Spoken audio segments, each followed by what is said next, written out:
Hello everyone. In this video, we're going to be talking about strategies to search databases for scholarly articles and how to apply those strategies to different subject-specific databases. Because probably a lot of you will have different majors, and so you're going to be using different tools. So I'm not going to cover absolutely every tool that could come up for different majors. Instead, we're going to look at some really common databases that people use and talk about how general strategies can be applied to pretty much any database you might try. Part of this discussion is the difference between general and subject-specific databases. So a general database is something like Academic Search Premier or the main search box on our homepage, which is called Primo, which search for resources about pretty much every topic imaginable. A subject-specific database, on the other hand, focuses on one particular sort of field, disciplinary area, or a broad area like the sciences. And this can be really useful for a couple reasons. One of them is if your database is only searching for information about one subject, you can get much more specific search options. So for example, ERIC, our education database, has the option to search by particular grade levels. This is amazingly helpful if you are doing education research. It is nonsense if you are doing agriculture research. So because it's focusing on just one area, it can have those specific search options. Also, sometimes it's really nice to only be seeing articles that are from the area that you're looking for. The best example of this I've ever heard is once I was trying to help a bunch of business students who were looking for articles about dysfunctional team management, and they kept getting medical articles about team management of dysfunctional body parts. We moved them into a business database. They weren't seeing those medical articles anymore. They were getting much better results. So these are some options of trying to use subject-specific resources. So I'm going to go ahead and open up a browser and again, go into the library's website. And one resource I want you to be aware of before we actually get into some databases is the research guides. So there's this tab called Research Help under that default search box. And these are guides for doing research in a variety of areas. If you know your major, you can look under Help by Subject and find your major. If your topic is completely unrelated to your major, you might want to look for one that relates to your topic instead. The one I'm going to show you under Help by Course, some courses have specific guides, not all of them, is the guide for CO300. Just so you're aware of this, this does have my contact information on it over here, as well as some of the stuff we go over in this class. But I'm going to go back for a second so that we can look at a subject guide. So I'm going to look at education. So this is an example of the research guide for education. You can see who the librarian is. His name's Rob Sika. You can see some databases that he recommends for searching for articles. And you can also see some other topics that you can look at over here. So this is an interesting tool to browse if you want to explore a little bit about doing research in your major. But for right now, I'm going to go ahead and go back to the library's homepage. And now I'm going to go into the A to Z database list. And the way we're going to search this now is we're going to find subjects in this list. So again, looking for something that either relates to your topic or your major, find something in this list. I'm going to use psychology this time. So I'll go ahead and click on psychology. What you'll see when you pick a topic is a list of databases that are recommended for research in that topic. Again, you can see your librarian. It's Rob Sika again, so here's his contact information again. But this is a list of databases that he put together, highlighting some resources that are particularly useful for doing research in psychology. The best bets up at the top, highlighted in yellow, are some ones that are particularly recommended. So if you've never used any of these databases before, the best bets are usually the best place to start. You also might want to go ahead and read the descriptions before you try something. Because, for example, Medline is one that is biomedical and health sciences. Since medicine has some overlap with psychology, that might be very relevant, but it might be completely irrelevant. So if you're like, I don't want anything related to medicine, you wouldn't want to use that database. I'm going to go ahead and, for an example, click on PsycInfo. And PsycInfo is one of our most popular databases. It basically covers anything related to the social sciences. So primarily psychology, but it also has some things that relate to social work, any of those social sciences. It's primarily scholarly articles, but it does have some things like book reviews or conference proceedings, things like that. You might notice just looking at the interface, it looks like a lot of other databases you might have tried, including Academic Search Premier, which we usually look at in CO150.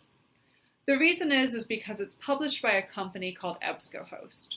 EBSCOhost is not a database, it's a company that publishes databases. The best metaphor I've seen of this is it's like a mall where there are a bunch of different stores, but the stores sell different things. So PsycInfo, pretty much the only thing that you're going to find in here is those social sciences articles and other scholarly materials. In terms of how you search it, it's very similar to what we were looking at with newspaper sources. You're basically going to be putting one specific, precise concept in each search box. So since this is PsycInfo, I'm going to want to do something that in some sense relates to the social sciences. I might start with mental health, and we'll do college students.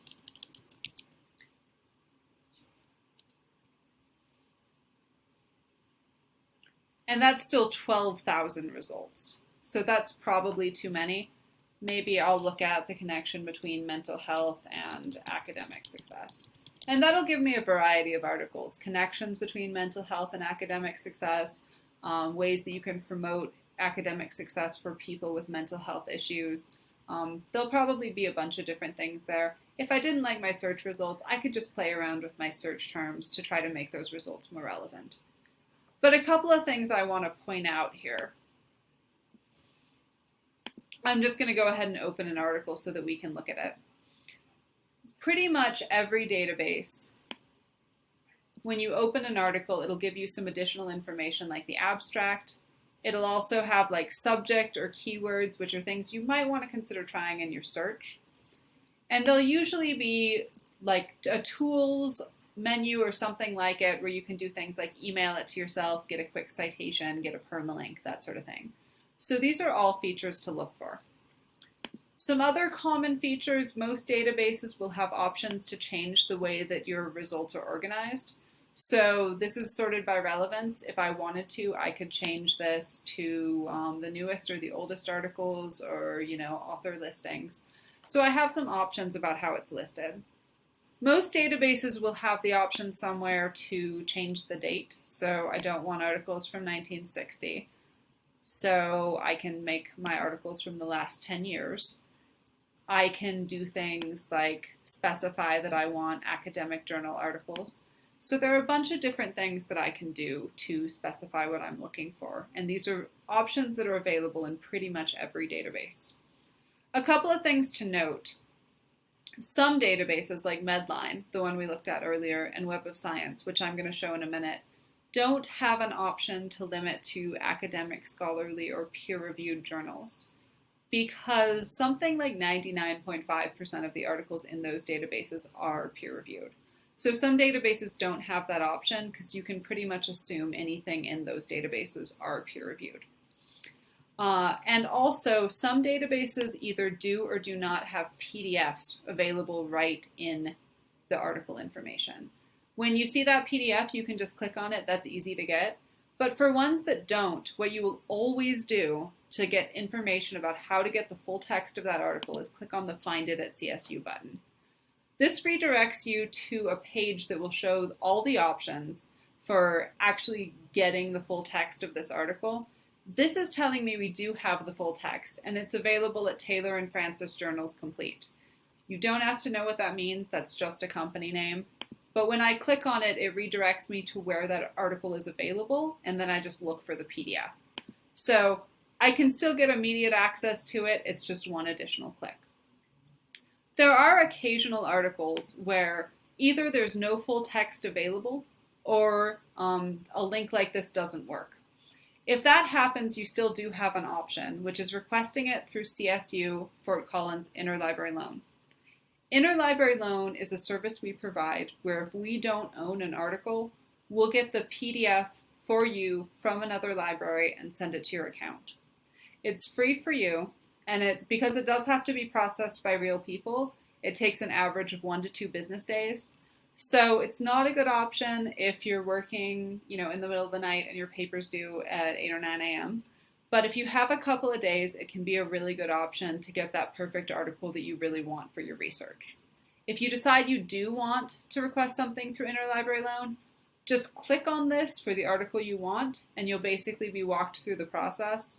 After you submit your request, you'll get an email when your article is ready, and you can log into your account to get it. So those are the options for getting the full text. Keep in mind, as I mentioned, that not every database has the PDFs right there. So some databases you'll always have to use that Find It at CSU. I'm going to show you one more database as an example.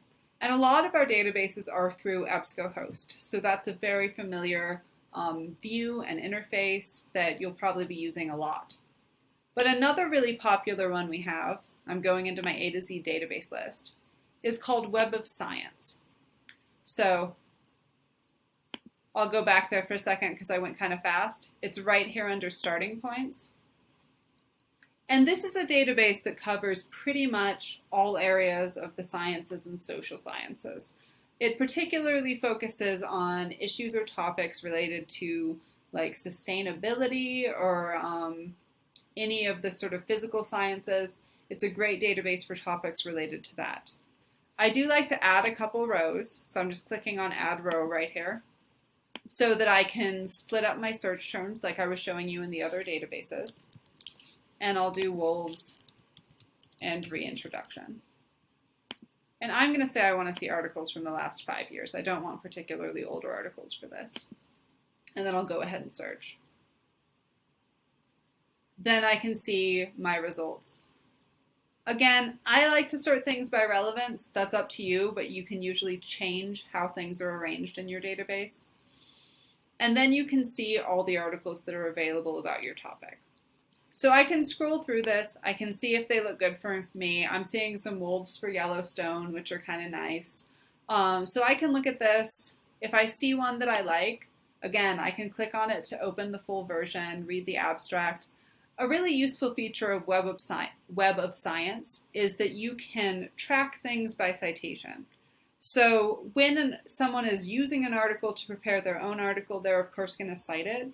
And over here, you can not only see everyone that this article cited, but also everyone who cited them. So these are all going to be newer articles that referred back to this article. And that can be really useful if you're trying to find some additional resources to use for your assignment. As I mentioned earlier, for Web of Science, it does not have an option to limit to peer-reviewed journals, but you can pretty much assume anything in this database is peer-reviewed. And for everything, you will be finding this green Find It at CSU, or you will be using this green Find It at CSU to check if we have the resource. So those are some places to start for identifying some databases that you want to try to search for scholarly or peer-reviewed articles. As I mentioned, going back to my A to Z database list, you're going to click on the All Subjects list and find a topic that's interesting to you and try a couple of databases from that list and take some notes about whether it was useful, whether you liked your results, when you would use it, things like that. If you have any questions, I'm just going to go ahead and go back to the CO300 guide. Please feel free to let me know. I'm happy to help with questions. The CO300 guide does have information on how to contact me. And also this Ask button up in the corner on the library's page gives some information about all the other options you have to contact us, including things like asking a question on the chat box, which is our only 24/7 option. So please let us know if you have any questions. We're happy to help you.